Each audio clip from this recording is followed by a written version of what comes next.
So welcome to Find Your Smile. I'm Alyson Peterson. I am a certified life coach from the Life Coach School. I am the coach to help you get unstuck and move forward in your life. My husband, John Peterson, also a certified life coach, is a periodontist. And he's, if you don't know what a periodontist is, he helps with smiles all day long. He specializes in gum disease, soft tissue grafting, extractions, implants, so helping people smile all around. Thank you so much for being here, but thank you yourself for showing up for yourself. Really dedicate this next time that you're with me to be distraction free, and you'll get the most out of this workshop. If you're on a computer, try not to open up other browsers. If you're on a phone, put it on Do Not Disturb so that you're not bothered during this workshop. This is an anonymous group, meaning nobody's audio or video will be shared except for mine. I'll be sharing with you, and later on we'll bring on my husband, Dr. Peterson. And the chat is a very important feature. If you go down to the bar down below, there should be a chat icon. That chat is only going to me. It's only direct messages to me, so no one else can see it, and I don't mention your name in the chat. Yes, some people are chatting with me right now, and see how none of you can see that, so that works out great. So let's practice the chat by commenting on where you are right now. I love a lively chat. It helps me know that I have a lively, engaged audience, and it helps you to engage with me, and we all stay alert and attentive. The chat, you can comment. Oh, great. Good. Austin, Texas, that's great. Mesa, Arizona, awesome. If you have any questions during this entire presentation, the best way to reach out immediately is you just type it in the chat, and I will be checking that all during this presentation, okay? We have more Mesa, Houston, Texas, awesome. Someone's in their dining room, that's great. Okay, if you have any comments on any of the material I'm covering, put it in the chat. I'll be checking it frequently. Someone's in Gilbert. Hello from Gilbert. Okay, so I will be sending you an email at the end of this session, like later today, and you can always reply to that also. If you didn't get all of your questions answered, you can always reply to that email, and we can chat there. So lots of ways to get a hold of me. Also, did you download your workbook? I hope you did. This was in the last couple of emails that I sent. There was a Google Drive link. If you have not downloaded it, good. People are saying yes, that's good. If you have not, that's not a problem. You can still do the course. It's fine without it. Or if you want to try and print it out now and follow along, you can. Hopefully you've filled a few things out and maybe taken a look at it. Oh, good. You guys printed it out. You're so on top of it. That is great. So I have a 16-year-old daughter. Some of you know her, and she's been going through some pretty intense medical issues lately. But I'm telling you, this girl has wisdom beyond her years. She is amazing. And during one of her last treatments, she said this. She says, you can't know it until you've been through it. She just said that randomly. You can't know it until you've been through it. And I wrote that down because I thought, I'm going to want that later. That's so, I have to think about that. That's so inspirational. And some of you are here today because you want a better understanding of depression and perfectionism and all these things so that you can help a friend or a family member, and you're in a good place, okay? This is a great place for you. And some of you are going through it yourselves. You've been through it or you're going through it right now, also a great place. Much of my adult life has been spent either ignoring those symptoms or figuring out what to do about those symptoms. And it wasn't until I found coaching for myself that I really figured out a way through it. So I understand, I know it, I don't have a perfect understanding of all the emotions in the whole world. And I know people on this call have experienced some of these feelings a lot more intensely and frequently than I have. But I do have a confession. Ready? I'm not a robot. I'm not. I am not a robot.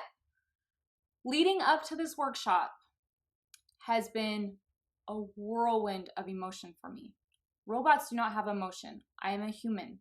I have a lot of emotions. And this week, let me tell you, after I scheduled this workshop and got all the information that I wanted to put out there, started emailing people, this is what's happened to me. I had COVID for a week. I was in bed.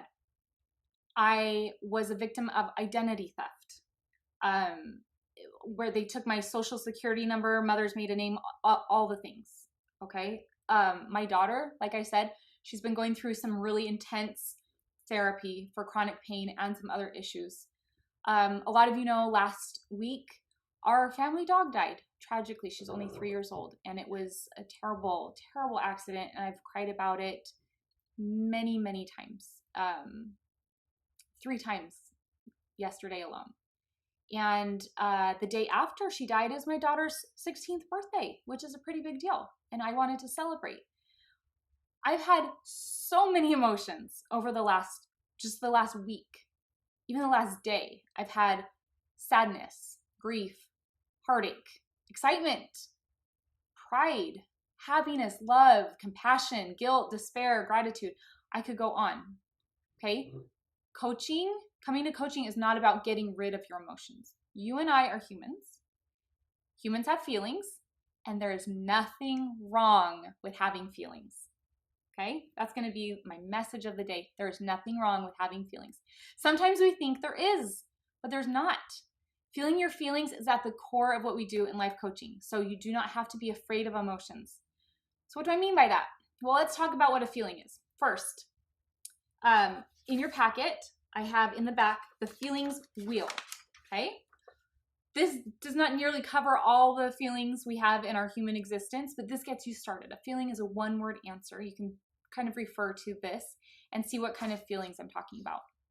Okay, it's different than a sensation. A sensation is like you're tired, you're hungry, you're cold, okay? A feeling starts in your head and works its way through your body. So an example is like when I feel embarrassed, my cheeks get flushed, I get sweaty armpits, my heart is racing, okay? A sensation starts in your body and signals to your head that there's a problem. Like, for instance, your stomach's hungry or your stomach's lacking food, it signals to your brain you're hungry and you need to eat. Okay, so that's a feeling. What happens is a lot of times we do everything we can not to listen to those feelings because they're so painful. I want you to give me some examples in the chat. Put in the chat some of your most painful and uncomfortable feelings. You can refer to the feelings wheel if you want. Go ahead and list 2 or 3 or 4 of your most uncomfortable feelings, the ones that you hate feeling. Okay, go ahead and type those in the chat. Mine are powerless. I hate feeling powerless. Isolated, humiliated. I hate the feeling of rejection. I absolutely hate feeling helpless. I'm one of those people that wants to have solutions and get things done. And when I feel helpless, that's just the worst feeling for me. Okay, some of you are typing in here. We have shame, anxiety, disconnection, unlove, lonely, overwhelm, abandoned, helpless, rejection, insecure, powerless, ashamed, embarrassed, inferior. These are heavy. Betrayed, withdrawn, hesitant, loss, yes. Loneliness, absolutely. Just reading those comments, you guys, just reading those comments brings my emotions right up to the surface because they are so heavy. They're so painful. And I know those feelings. I sympathize, I empathize with that so much. I know what that's like. Oh, good. We have some more helpless, anxious, betrayed. Oh, it's so hard. It's so hard to feel those feelings. That's why I love coaching. it helps you feel those feelings in and not be afraid of them. Okay, so give me some examples of some regular feelings, maybe that don't happen every day, but like, or I'm sorry, regular feelings that you do have every day that you don't really like having. Okay, so feelings you feel regularly that you don't like having. My regular ones, my go-to feelings are usually like stress, anxiety, impatience, fear. Those are like my go-to feelings that I just kind of have almost every day. I definitely had fear today getting on this workshop. If you guys think that I have no fear right now, you're very wrong. But here I am because I've learned to feel my feelings, and fear is not a problem for me. Okay, so we have other people saying, yes, they have anxiety and stress, annoyance, they feel critical, anger, regret, indecisiveness. That's a tough one. Stress, loneliness, being unappreciated. That is tough to feel that on a daily basis. Disappointment, frustration, stress. Yes, those are hard. So we're going to talk about these, you guys. I'm so glad you're here. You're in a safe space. You're in the right place. We're going to be talking about these. So some techniques our brain has come up with to protect ourselves from feelings, which again, feelings are not going to hurt us. They can't hurt us, but our brain kind of sometimes thinks they're going to hurt us. Okay. We avoid. That is a big thing we do when we have feelings. Does anyone do that? Avoid the feelings, pretend they aren't there so you don't have to deal with them. We're getting a lot of yeses here. So let's say with grief, I told you that my dog just passed away last week. Grief is so painful, you guys. I thought my heart was ripping open. And it comes and goes as it pleases. It just, shows up whenever it wants. And just when you think you're over it, it pops back up again. So a lot of times people avoid that feeling. Like they bury it away. They don't want to feel the grief or whatever the painful emotion is. You guys are saying, yes, this rings true to you. Somebody said they avoid everything. Yeah. We don't want to take the time to feel our feelings because it does take a lot of time. It does take work, but we're going to learn about that today. The other thing we do with feelings, we buffer. Now, oh my goodness, I think a lot of us are good buffering experts. And what I mean by buffering is anything that is trying to distract you from your feelings, okay? So I want you to put in the chat things you do to buffer. So a common way we buffer feelings, we indulge in activities like overeating, Netflix binging, over-consuming or over-shopping, food, alcohol, drugs, even prescription drugs. Yes, so good. Working, eating sweets, social media. Yes, even working and exercise, if it's done because you're trying to avoid a feeling and make that feeling go away, those can all lead to addictions. Cannabis, that is a big one, especially lately. Oversleeping, yes. Overeating, for sure. Okay. Blame. Blame is another thing. Oh, someone said shopping. Yes. Oh, you have no idea how many houseplants I've bought because I have had feelings that I don't think I can manage. Exactly. Wine, shopping, sweets. Good. Blame is another thing. We blame, when we have a feeling, we blame others for our unhappiness. We try and like change them or change the situation. A lot of times we think if someone could just change, then I would be happy. I've said this a lot to my husband. Like, if you could just change this thing about you, then I would be happy. Has that happened to you guys? I'm sure it has, because it's ingrained in us to want to change the people around us so that we can be happy. Listen, we cannot change people. You cannot change your boss or your spouse or your kids. You can't make them change. You can only change yourself. And that's actually great news because I'm going to teach you how it's possible to feel better and find your smile, the name of this workshop, without changing anything else in your life. Okay? So fun. So fun to learn these tools. The other thing we do with feelings, we react to them. That's why a lot of people are afraid to feel feelings. We react to them. Like if we're angry, we get violent. If we're embarrassed, we quit. If we're lonely, we isolate. If we're depressed, we disconnect from people. If we're overwhelmed, we yell. Or we're anxious, we just don't go to the event or whatever it is. So I want you to think about what reactions you have had to some unwanted emotions. Okay, just think about it. What reactions have you had when you have like this emotion that you don't think you can handle? What if you could learn not to react?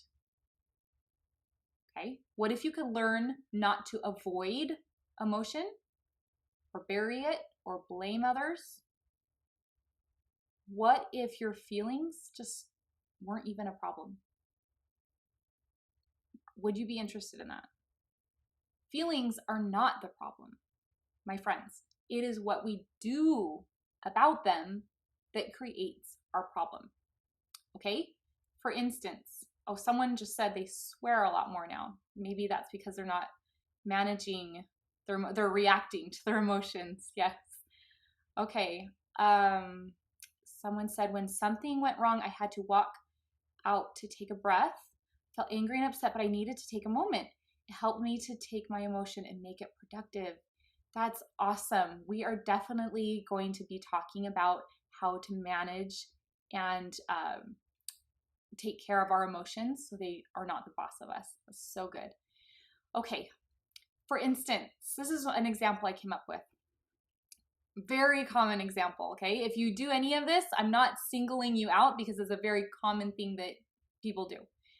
When people don't want to feel lonely, okay, they think that's a bad emotion to feel because when they feel lonely, they overeat or they go look at pornography or they go get high on whatever, medication or cannabis or whatever, okay? So see, in this case, loneliness is not the problem. It's the reaction to the loneliness, okay? It's very common. Nothing is wrong with you, okay? You're not unique because you do these things. This is very common because we live in a society of instant gratification. When we're stressed, we eat. We're cold, we put on a jacket. We're bored, social media, can't focus, caffeine, okay? Simple answers, and they're all around us. And we immediately want to get rid of that uncomfortable feeling, so we do everything in order to not feel it. I know this is ringing true and landing true with a lot of you guys. So feeling your feelings is at the core of what we do in coaching, okay? This is what, when people come, we learn how to feel feelings. It helps with everything in your life, not just depression, which is the topic of the session today, but getting over an addiction, weight loss, better relationship, time management, so many things. So here's a big difference. I get this question a lot, and so I just wanted to put this out there. The difference between counseling and coaching. With counseling, you spend a lot of time in the past, like figuring out how you got to where you are and diagnosing what disorder you have. I've done counseling and at times it's worked and at times it just makes me more stuck. Okay, so the reason I was drawn to life coaching is it's different. We look at where you are now and compare it to where you want to be in the future, okay? Mental health, including depression, is not about being free of your disorder. You might always have anxiety or depression, whatever you have. But coaching is about being proactive in how to use your mind to improve your life. Okay, so you're so much more capable than you realize, even with an official diagnosis of depression. So as a coach that helps people get unstuck, I've had a lot of clients that have had depression or they struggle with self-confidence. And they say this all the time. I just want to be happy. Now, I want you to be happy too. It feels good to be happy. I want to be happy. But you cannot even know what happiness feels like if you don't experience the other end. I want you to think about that. In fact, the more you experience the 50-50 balance of emotions, you'll actually create more joy and peace in your life. I want you to write in the chat, when I say your emotions in life should be a 50-50 balance, what comes up for you there? When I first heard that, I was like, no, I want it to be like 80-20. I want to be like 80% happy and 20% not happy. Why can't it be more like that? Someone just said BS. Great. Okay, let's talk about it then. Like, why would you want to be happy? For instance, this week for me, why would I want to be happy because my dog died? Why would I want to be happy about that? Why would I want to be happy that my child is sick? Why would I want to be happy that I'm up against this deadline to put on this workshop? I'm not going to be happy about those things. Okay?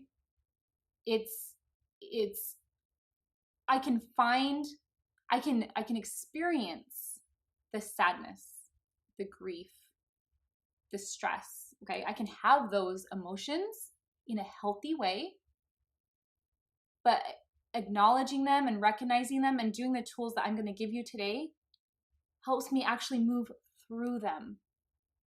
Okay, remember, you can't know it until you've gone through it. We're going to go through it. I'm going to show you that today. There's only one way to the other side, and that is going through it. Okay, so we said, have some answers here to the 50-50. Sorry, a lot of people are commenting, so I understand the reasoning of balance, but I've been struggling for so long. I want to not be for a while. Okay, and someone said my dog's in a better place. I know, she is in a better place, and I want her back here with us. I appreciate that, though. My life is an ever-changing roller coaster of emotions. Yes. 50 peaceful, happy, 50 peaceful, and working through things. I think feelings and all emotions are part of living a full life. I'm fine with 50-50, but right now it's skewed on the negative side. What if my life feels 75% unhappy? Okay, so these are great comments. Experiencing emotions. Yes, connect with people and become more proactive. I love that. Okay, so I have a diagram here and it's gorgeous. I know you guys are gonna love this.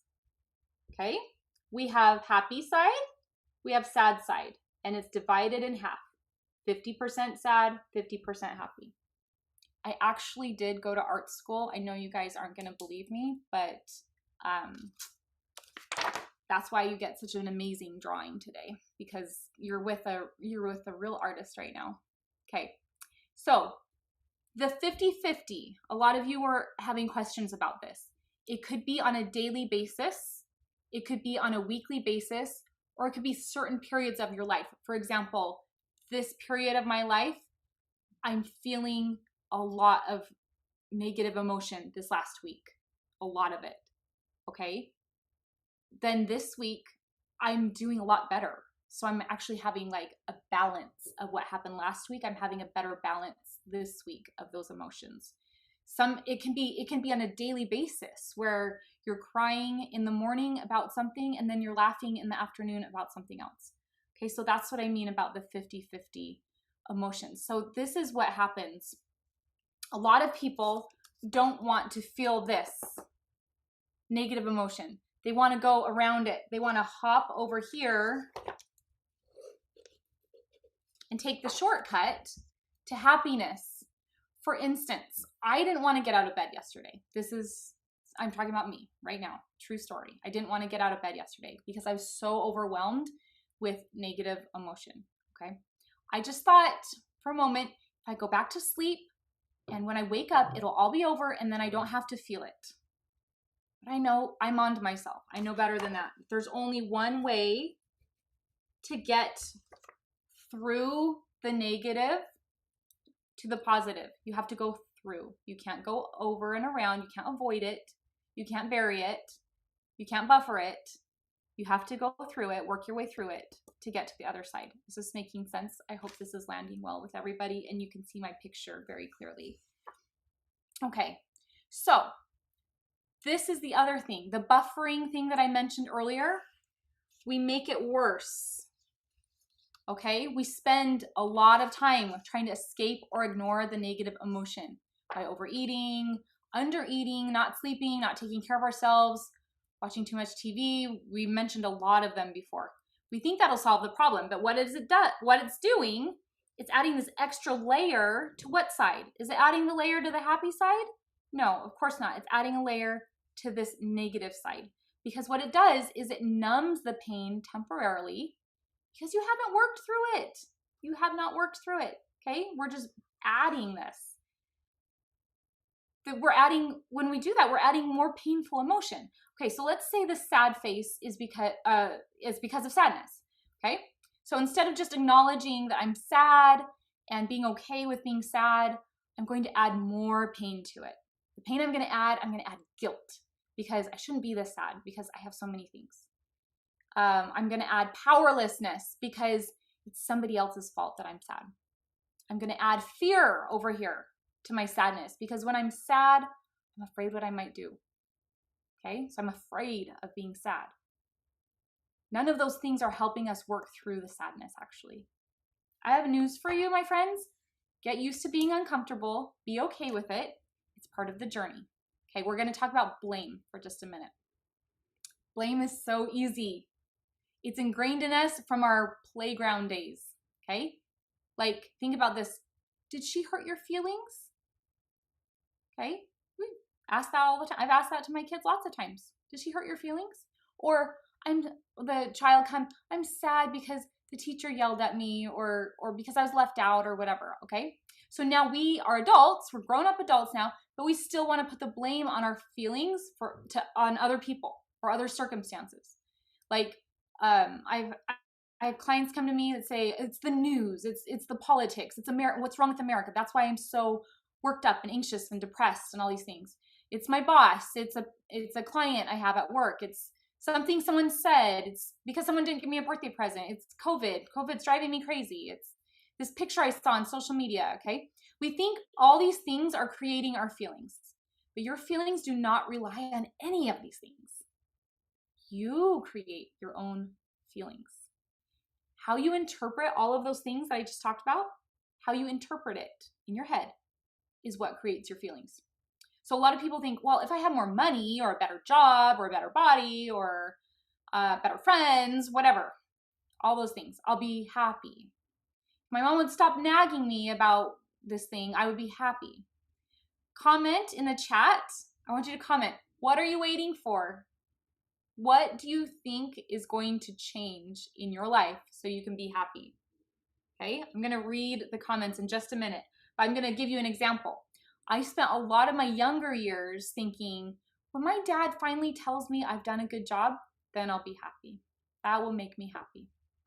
And then once I graduated college, I was a little older, I thought, when I was in college, I thought, once I graduate college, I'll be happy. And then I thought, well, once I own my own house, I'll be happy, or own a new car or puppy or whatever it is, then I'll be happy. And it's kind of true, because we get a little release of dopamine when those things happen. And that's what John is going to talk about later, is all those happy hormones, including dopamine, such a huge one. When you come to your one-on-one sessions with me, I can neutralize those circumstances in your life, meaning I can show you how having more money or a better job will not necessarily generate happiness, okay? Think about it. You see a lot of very wealthy celebrities in the Hall of Fame with all the fortune in the world, and they do not look happy. Why are so many successful people in rehab? Okay, if that was the key to happiness, they'd all be happy. It's because the status, the circumstance does not generate the feeling. Okay, so someone said if they have more time, then they can be happy. Interesting. When I lose weight, I will be happy. Yes, these are so interesting. Nothing. I know I need to be more proactive. Writing has helped. That's awesome. Exercising, so good. Okay, so remember, where are our feelings coming from? We talked about this at the beginning. Where do our feelings start? They're generated in our brain and they go out to the body. I want you to type in the chat, what generates our feelings? What generates our feelings? If you're one of my clients, I have a few clients on this call already, they will already know the answer. I hope you know the answer to this already, but what generates our feelings? While you're answering that, oh yes, someone said, when my daughter is happy, then I'll be happy. I feel that so strong. And I know it's not true, but it feels true. It feels so true. Okay. So more money. Still talk to myself about the negative that might happen down the road. Yes. Yeah. Even when you get more money, you're still thinking something else is going to happen, or maybe I won't always have this money. Yeah. We think when I'm more stable, financially stable, then I'll be happy. It's just not the case. When you are coaching with me, I help you realize that all of those things, time, money, health, all of those things are neutral, and it's what we choose to think about them. So that's the answer. Our thoughts. Our thoughts create our feelings, never our circumstance. Our circumstance never creates the feeling. We always have to have a thought about it, which is great news. It's really good news because we have power over our thoughts. We don't have power over all that other stuff. We're not the king of the world, okay? We can't control everything. We're not God. We're just humans. We can, with training, with help, have power over our thoughts. Okay, so someone said self-talk has a lot to do with my feelings. Self-talk, those are your thoughts. Those are the thoughts in your head. Now, according to the National Science Foundation, on average, how many thoughts do you think a person has per day? How many thoughts per day? I don't even know how they measure this, but per day, a person has from 12,000 to 6,000. Someone said a zillion, not quite a zillion. Someone said 1,000. They might not be working to their full capacity there. 12,000 to 60,000 thoughts per day. Now, this is the statistic that was interesting. Of those thoughts, 80% are negative. Now, this survey was in 2017 before COVID and before the riots and all the other stuff that's been happening. So I don't know if that's even gone up. 80% in 2017 had negative thoughts. 80% of their thoughts were negative. So I want to talk about these two statistics. 80% are negative, and 95% of your thoughts are repetitive, meaning you're having some repeat thoughts. 60,000 of those, 95% of them are repeat. Okay. I want you to type in the chat if you went to page 3, what can I do about it? Okay. The question, what disempowering thoughts do you have about yourself? Okay.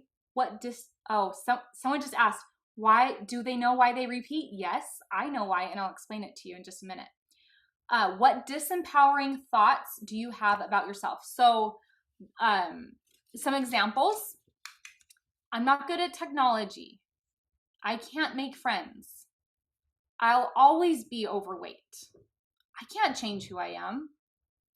My life is out of control. So our primitive brain, that's the animal instincts part of our brain, wants to do 3 things, always. It's what it's designed to do. Ready? You might want to write this down. It's important. And I'm going to read your answers in a minute too. It wants to save energy, seek pleasure, and avoid pain. It does this because it wants to keep us safe. These things are very important. They were important back when we were cavemen, okay? So that we could survive. They were our survival instincts. So if your brain is offering you negative thoughts all day, it's because it's trying to do one or all of these 3 things. Save energy, seek pleasure, avoid pain. I'm going to read your answers to the question about your disempowering thoughts. I am too old to learn. Yes, and how do we know that's a thought? It can't be proven. Not everyone in the world would agree on that, okay? I'm not good enough or capable. That is a disempowering thought. That is something that I coach a lot of people on, actually, because they get stuck in that thought loop of not being good enough. I'm not good enough for this position. I will panic at the next event. I don't know how to make good choices. Yes, so all of those disempowering thoughts they generate a feeling in our body. So I want you to think about that. What are those thoughts generating in your body? I'm not as smart as most people. Okay, so the ones that I listed, I can't make friends, I'll always be overweight, I can't change my, those are thoughts I've actually had. Okay, those are thoughts that I thought were beliefs, that I thought were true things. When I was so depressed, while back, I tried to force myself to go to the gym. Okay, I'd sit in the car in my gym clothes, sit in the car in the gym parking lot, and I would cycle with all these negative thoughts. You're too fat to go into the gym. It'll be too much work. You can go tomorrow. You're never going to be good at working out. One day doesn't make a difference. Just go home. Okay? Why? Why is my brain doing that? Why do I have these negative thought patterns? Because what does our brain want to do? Our primitive brain. It wants to save energy, seek pleasure, avoid pain. So at that time, my brain is trying to save me. Interesting, right? It's trying to save me by getting me not to do the thing I actually want to do that would be good for me, because it's trying to say, like, it's going to be a lot of work, and we'll just go tomorrow, and it's not going to matter right now. Like, at that time in my life, I didn't have a life coach. I didn't understand that negative thought loop was creating my results. I didn't think anyone understood. I didn't think anyone could help. And I definitely thought something was wrong with me. What happens is it's a cyclic problem. It's a cycle, meaning it's looping. So I don't go inside the gym. I create more evidence that I'm not taking care of myself. So I continue to believe I'm never going to be good at working out. And there you go. You're stuck. So that brings me to the other statistic, and someone had a question about it. The other statistic, 95% of the thoughts are repetitive. Why? What does our primitive brain want to do? Save energy, okay? So just like taking a shower or driving to work, our brain just goes on autopilot. We try and preserve our energy, which is great, because like that's where I get some of my best ideas, is in the shower. Because I'm not really concentrating on what my body is doing. I just have that habit and that muscle memory. But when it's not great is when we're trying to change a habit, because that takes a lot of energy, and our brain wants to save energy. So when we're trying to change a thought pattern, it's literally changing neural pathways in your brain. That's a lot of energy. Does that mean it's a bad thing? No. Does that mean you might need help? Yes. Do you know how to do that on your own? Probably not, or else you would have done it already. Okay? We together can catch those negative thought patterns, help you change them. It takes work, practice, and time. So worth it. Okay. So let's remember why our thoughts are important in the first place. They generate our feelings. So while we can't stop and examine all the 12,000 to 60,000 thoughts we have in our brain each day, we can find the ones that lead to unnecessary pain, and we can work on those. Why are feelings important? Let's think about that. Feelings are what inspire us to take action or cause us to take inaction. So let's think about one of the feelings, sadness. Okay, I want you to type in the chat. I'm going to type about sadness for a second. What do you feel when you are sad? There's a lot of types of sadness, so it's a pretty general term, but what do you feel in your body when you're sad? Like I said, when I'm embarrassed, I get the flushed cheeks and the sweaty armpits and jittery heart or whatever. How does sadness show up in your body? Type it in the chat. So again, the sadness is not a problem once you learn how to respond to it. Okay? So, oh my goodness. Yes. So a lot of people are saying that they're tired. and exhausted when they're feeling sad. Their body's numb, okay? They just feel like they're not, don't feel present in the moment. Yes. So that is sadness generating through your body, okay? It's not a problem once you learn some tools, okay? First, you have to identify it. Call it a name. Whatever the feeling is, you must call it a name. That's why I give you the feelings wheel, people, because sometimes we don't know what's going on. When I first started doing this, I'm like, I feel good or I feel bad. And those were like my two feelings. And I just didn't know how to even talk about feelings. But the feelings wheel helps really narrow in and identify the specific feeling that you're having, okay? So I want you to try and get specific with that feeling. Try and name it, okay? Call it. Oh, this is sadness. This is what sadness feels like. Sadness is, like you guys said, tired, slow, numb. That's sadness. I recognize that. Then we have the 3 R's of managing feelings. You might want to write this down too. I think it's really good stuff. You're going to realize where it's coming from. Thoughts, okay? Our feelings are always coming from our thoughts. Recognize that it can't actually hurt you. Sadness does not cause your arm to fall off. Sadness does not make you bleed out, okay? So sadness cannot actually hurt you. It's painful. A lot of these feelings are painful, but it's all generated inside your body. Can't actually do something to harm you, okay?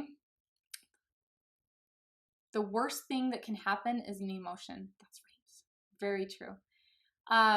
Okay, so we realize where it's coming from, recognize it can't actually hurt you, and then, and only then, are you ready to release it. Release the feeling. Releasing is like breathing, meditating, okay? Just allowing it to be there. Now, a lot of people go straight to the breathing or straight to the meditating, but unless you're doing those other things first, it's really just gonna keep coming back, okay? Now, the feeling does not have to go away completely for you to take action. For example, this is my 3rd webinar workshop. My first one, I had so much fear, I thought I was gonna throw up, okay? I did not feel good. I did not feel right. I was sweating terribly. I felt awful, but I did it. The second one was a little better, and it was with teens, and I didn't feel as much pressure for some reason, and I really like talking with teens. So the second one was a little easier for me. So this is my 3rd one. So I have less fear, but it's also longer, and there's more people here, and it's a little scary. And with all the emotions I had going on this last week that I told you guys about, I really just wanted to cancel. Okay, the fear is still here. I still have it. The despair, the grief, they're still here. The overwhelm, got it. Okay, but the more I work on managing my feelings, naming it, realizing, recognizing, and releasing, then I can actually move through it. My feelings are not a problem. Guess what? Speaking of fear, your brain is always going to be afraid when you do something new. Always. Why? Because of the 3 things. It wants to save energy, avoid pain, and seek pleasure. So it's going to say, maybe you shouldn't do that. Okay? It's trying to protect you. Even when the thing you're doing is a new habit or a new thought pattern or a new feeling you want to generate or coming to coaching sessions, if that's new for you, it's new. But don't be afraid of fear, okay? Recognize it. Go through those steps. You don't have to let your feelings control you. And don't be afraid of discomfort either. That includes the ones that we listed at the beginning. Embarrassment, rejection, all of those things. They cannot hurt you. What can hurt you is when you avoid them, repress them, and react to them. Sometimes we even indulge in our negative thoughts and emotions. Why would we indulge in something like that? Why would we want to stay in that feeling? That sounds ridiculous. Like, of course we don't want to stay in that, but we do. Why? Because it's comfortable. We're used to it. And even though that negative feeling is is painful, they're familiar. And even though they're causing pain, our brain wants to save energy so badly that it thinks we'll just stay here where it's more comfortable. Because I know what this feels like. I know what to do when I feel this way. Okay? That's why so many people choose not to get help, because it's not familiar, it's not comfortable. There's fear, like, what kind of person would I be if I'm not this person? Like, it's the unknown. I just shared a quote today on my Instagram by Lao Tzu. He's a Chinese philosopher. It says, when I let go of what I am, I become what I might be. I want you to think for yourself, okay?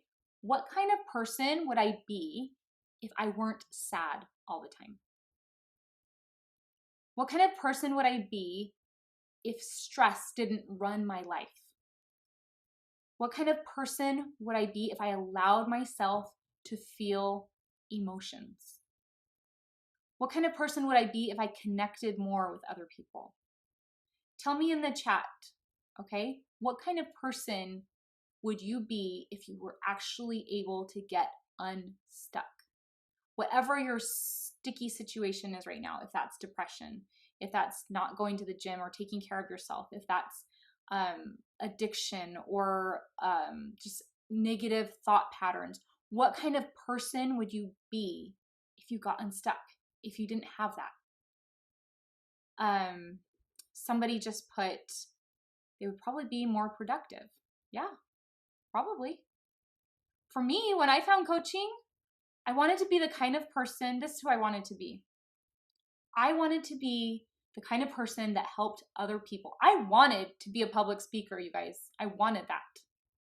I know a lot of people want to avoid that. I get excited about that because I want to share my problems and how I worked through them and how I got to the other side. I want to be the kind of person that has great relationships with my family and my friends. I want to be the kind of person that has like a warm, genuine smile. And I want to be the kind of person that takes care of myself, my health, and my mental health too. So these are the things I went to work on so I could be this person, and I'm still becoming that person. I don't know if I'll ever achieve exactly who I want to be, but I'm always working towards it, but in a loving, compassionate way towards myself. You guys said that you want to be supportive, you want to be a leader, more adaptable, a completely different one. I imagine unstoppable. That reminds me of that song, Unstoppable. I love that. That's so good. Okay, so we're going to turn to our workbook in the page Perfectionism. Okay. Now, the page before this talks about what kind of like signs of perfectionism. It's some examples of perfectionism, because not a lot of us know exactly what perfectionism looks like until we start talking about it. And then you say, oh yeah, that has definitely showed up in my life. Perfectionism, the reason I'm talking about it with depression is it was one of the causes of my depression, okay? I was totally fine with other people not being perfect. I could even love them for not being perfect. But I had a really hard time loving myself and accepting my imperfections, okay? I mean, I'm competitive by nature. I think a lot of people that are close to me know that. But it wasn't about competition. It was, if anything, I was competing against myself with this unrealistic, perfect standard that I'd set for myself. Does anybody feel that? I'm curious if anyone's relating to perfectionism. Okay, I was even feeling this towards my kids. Like I wanted my kids to have this perfect behavior. Okay, I wanted their hair to always be done nicely and the house to be clean and for them to learn manners the right way. Yes, very high expectations of myself. Yes. So what is wrong with perfectionism? Put that in the chat. I'm going to get a drink of water here. What is wrong with perfectionism? Is it wrong? Tell me, what's wrong with it?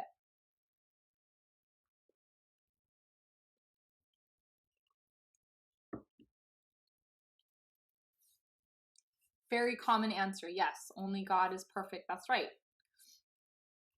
And so we're holding ourselves to that standard. Nothing that I know of is perfect. You can never reach perfectionism. Yes. Oh, this is so good. It puts an unachievable standard. We can't love ourselves, who we are currently, and who we become. It's obvious that it's unattainable. It's so obvious. But yet, why do we think it's so important?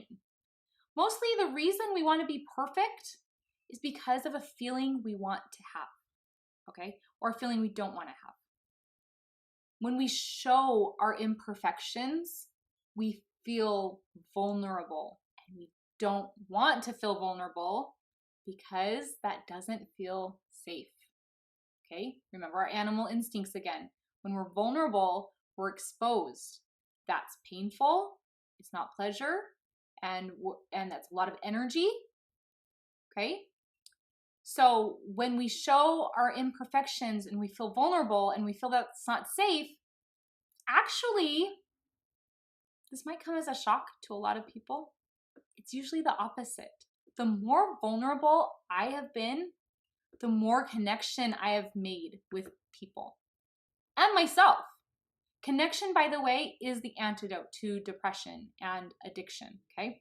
The more vulnerable I've been, the more people have reached out with kind words or to share their own personal struggles. I had to be vulnerable to tell people I'm a life coach, to offer this class.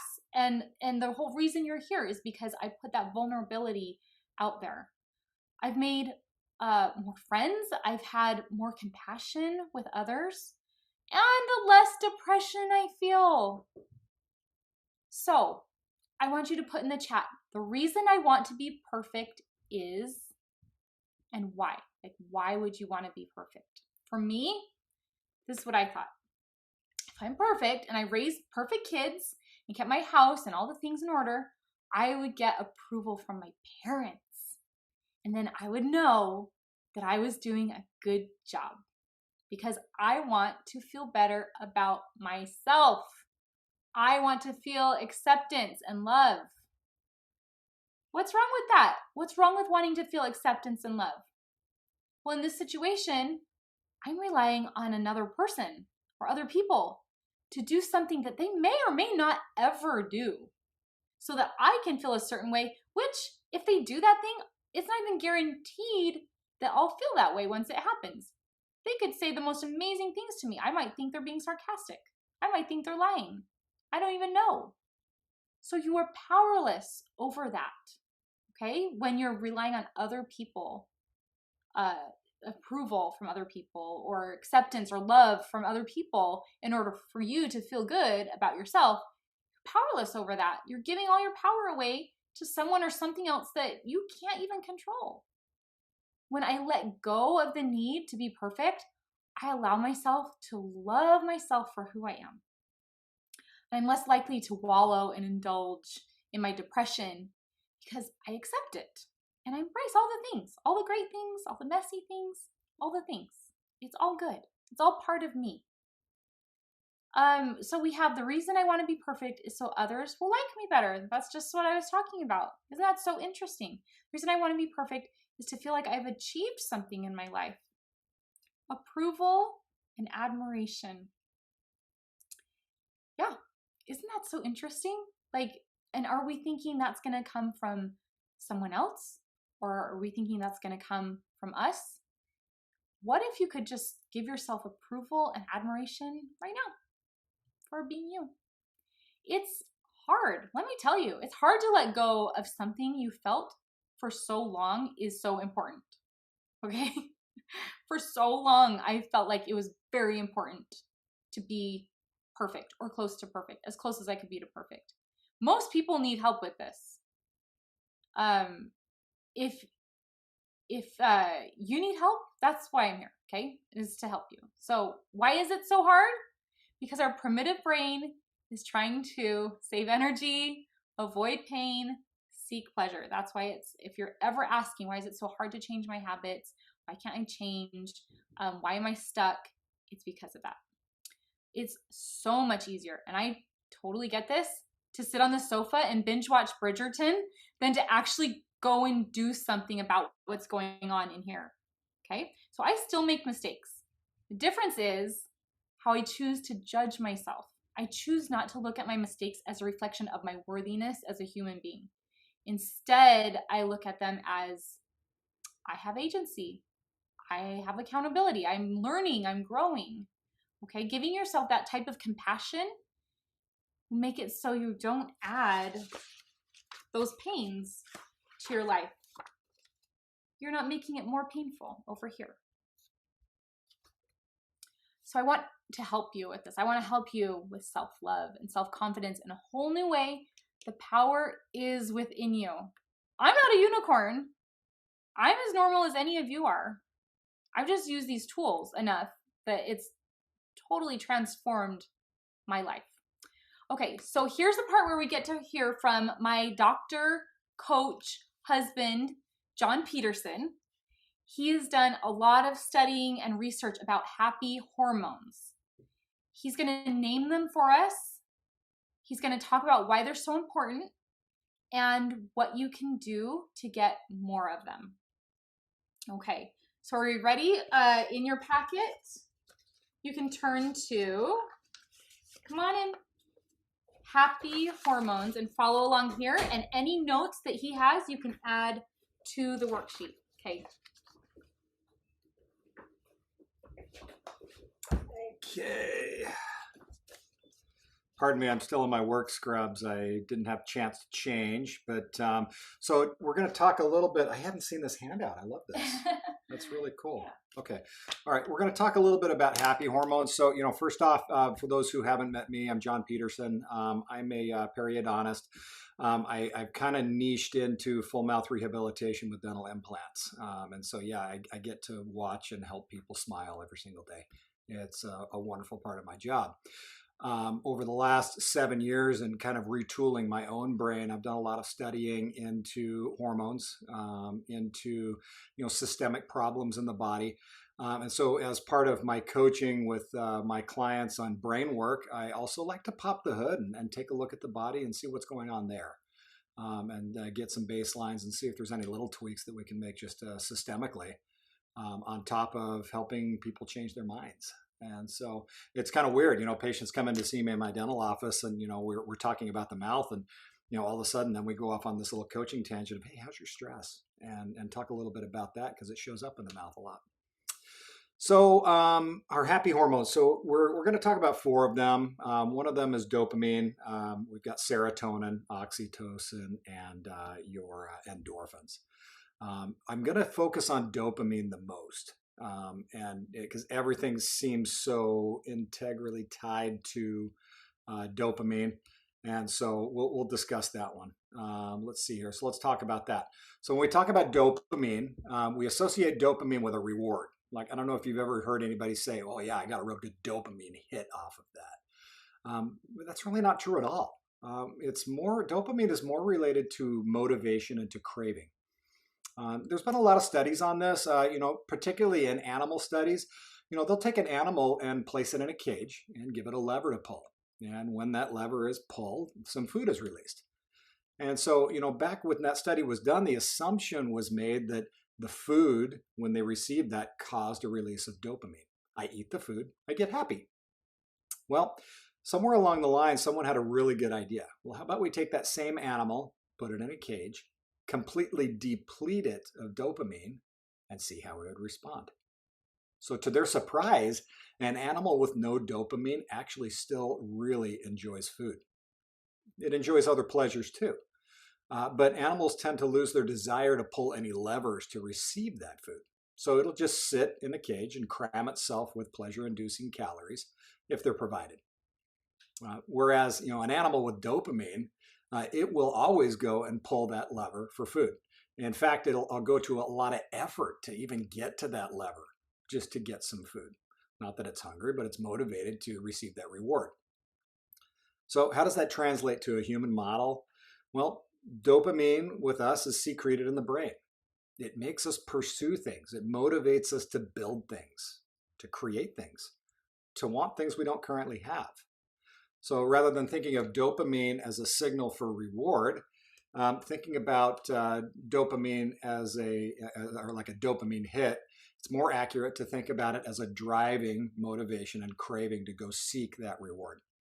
So when we experience low dopamine, we lack motivation to become great, to experience new things, to create amazing things. And so if you're a person at a particular time in your life where you can't seem to make it off the couch, you'd rather binge on Netflix or scroll your Instagram or TikTok feeds than go on a jog, or choose really high calorie processed foods because they're more stimulating, indulge in pornography, resort to drugs or alcohol, it may mean that you've depleted your dopamine. You've effectively become that animal in the experiment who has no motivation. I like to say, when I'm experiencing low dopamine, I feel like I'm in survival mode. So that doesn't mean that you can't experience pleasure, though. We just simply seek pleasure from things that require no work. Have you ever been like scrolling on social media and you stop to ask yourself, why am I even doing this? It doesn't even make me feel good. Well, it's because you're getting just enough instant pleasure to keep your system from crashing. At that point, anything that instantly brings you pleasure becomes like morphine. It becomes a drug. It becomes just because, it's because pleasure without work really isn't pleasure at all. It's actually a pacifier to avoid the pain of work. So what's the real problem? The problem is not pleasures. The problem is that pleasure experienced without prior requirement for a pursuit is very bad for us.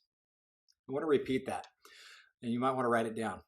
Pleasure experienced without prior requirement for pursuit is very bad for us. We require work as humans. So low dopamine and not understanding how to increase dopamine in your life, it can lead to addiction as a coping mechanism. I mean, hell, you could even be addicted to pointing out everything your spouse is doing wrong. But low dopamine will lead to addiction, which by definition is a progressive narrowing of things that bring you pleasure. Like I used to love to draw. I used to love to jog. I used to like to hike. I used to like to go fishing. These types of things. I'm going to repeat that again if you want to write it down. That addiction, by definition, is progressive narrowing of the things that bring you pleasure. Like, for instance, you can only eat so much and have it be pleasurable. Eventually, morbid obesity narrows your ability to use your body as it once was intended to be used. I myself have a very close tie with that. I used to be 70 pounds heavier. It did limit me.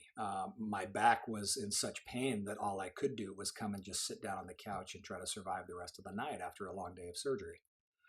How about TV? You can only watch so much TV and have it be pleasurable. Eventually, it leads to more violent shows, more romantic shows, more comedy, until nothing you watch anymore is stimulating. You can only watch so much pornography and have it be pleasurable. Enough said on that. You can only scroll Instagram reels so long and have it be pleasurable. The problem with instant pleasures? Well, it creates a cycle where you need more of that specific thing to obtain the same level of pleasure with no effort to achieve a reward. So those who will be successful in life will be the ones who can create their own internal buffers or coping mechanisms. So that food, social media, Netflix, porn, alcohol, or drugs do not become the method of pleasure. And these are just the easy way out of our feelings. Living life to its fullest, or living a good life, leads to a progressive expansion of things that bring you pleasure. The good life can't be obtained unless some discomfort is experienced. This is where self-regulation is important, because we live in a society that is geared towards giving us what we want, when we want it, and however much we want of it. And our brains love it because we are naturally lazy human beings. Self-regulation requires consciousness. It requires to ask some questions of ourselves. Self-regulation allows ourselves to intervene early in the game before life really starts going downhill. When you say to yourself, I'm feeling really low, or I don't feel like doing anything, or I don't feel good. Am I depressed? Maybe. Or maybe you've just depleted your dopamine circuits and are now in the pain part of things, because we have to feel pleasure and we have to feel pain. At this point, the only way to replenish dopamine is to stop the behaviors that are zapping your dopamine levels. Unfortunately, this means that the pain is the only way out.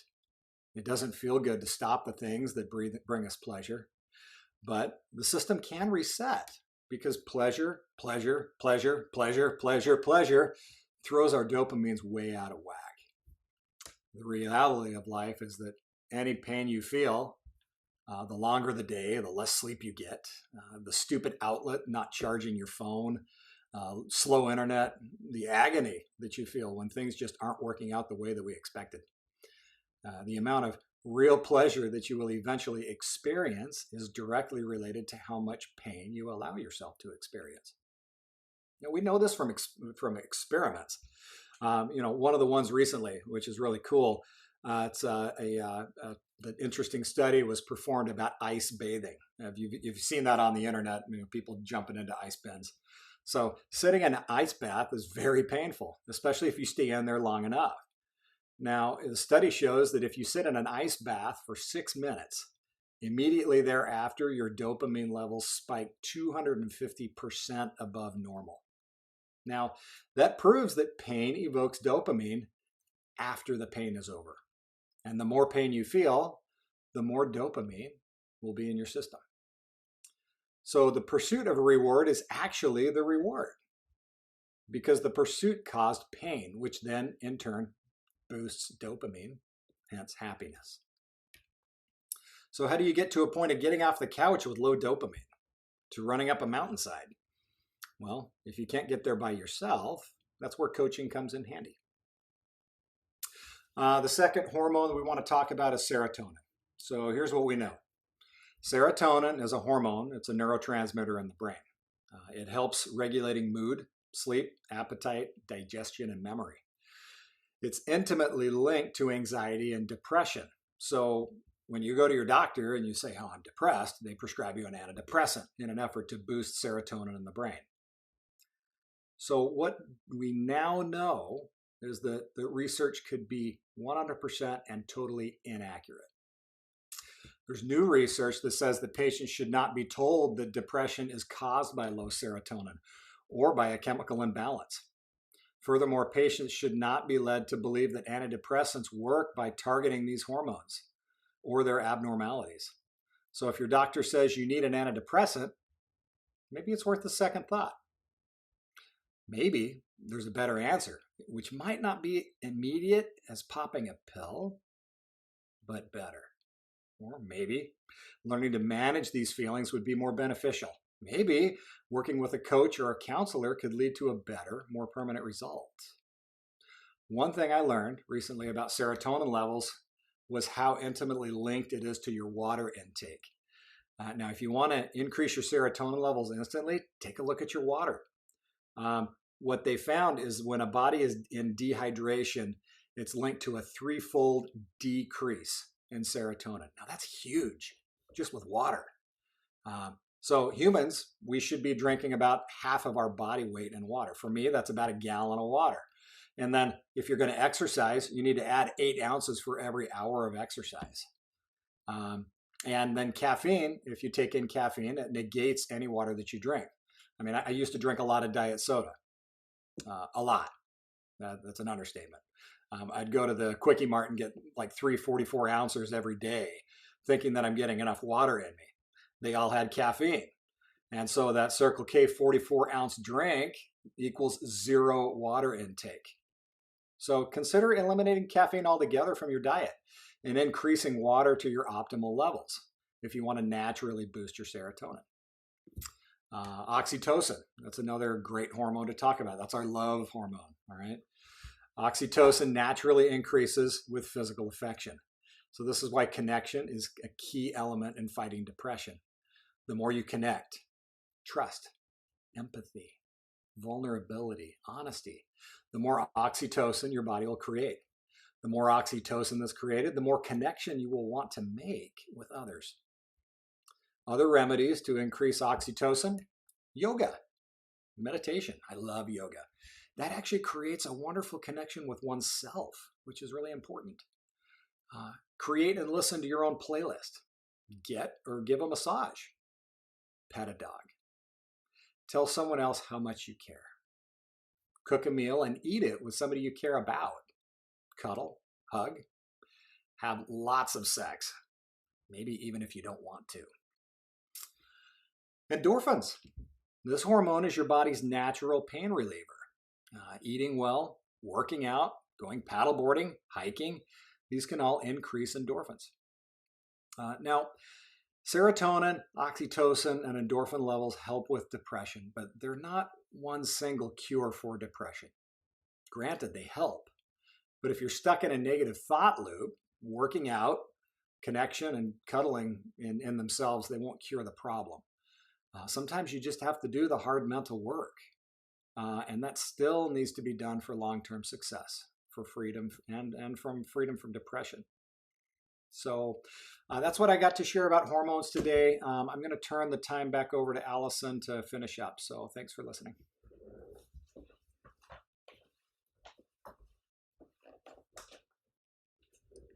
So, what questions do we have about happy hormones? That was a lot of amazing information. I wish I had this information long ago, and there are always more studies coming out on it, and I love learning about this. I'm so thankful for John joining us.